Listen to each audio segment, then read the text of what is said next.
பாருங்க new batsman Ranjith அடிச்சிருக்காருங்க. அந்த பால் first ball ஃப்ளாட்டாக ஸ்ட்ரைட்டில் அப்போ நல்ல ஃபீல்டிங் சொல்லி முடிக்கலைங்க. இங்கே 4 பவுண்டரியாக மாதிரி இருக்குது. பவுண்டரிங்க அந்த ஃபர்ஸ்ட் பாலே பவுண்டரியாக மாதிரி இருக்குது. நல்ல பால் அடிச்சிருக்காங்க. ஆப்ஷனில் கவர்ஸில் கேட்ச் ஆமாதா பவுண்டரிங்க 4 ரன்னு. நல்ல பேட்டிங் ரஞ்சித். 4th பால் நல்ல பாலுங்க மடக்கி லாங் ஆலர்ஸ் எங்கே 4 வரும் கண்டிப்பாக 4 ரன்னுங்க. 2 4 பதிவு பண்ணுற ரஞ்சித். லாஸ்ட் 2 பால் சுவிட்சில் திரும்பி இருக்குது. அடிச்சாருங்க நல்ல பவுண்டரிங்க 4 வரும் கண்டிப்பாக. அது நிற்காதுங்க முள்ளில் பூந்துருச்சு.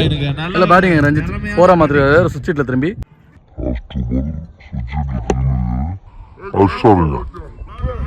நல்ல பவுண்டரிங்க 4 வரும் கண்டிப்பாக. அது நிற்காதுங்க முள்ளில் பூந்துருச்சு. நல்ல பேட்டிங் ரஞ்சித் 4 மாதிரி சுவிட்சில் திரும்பி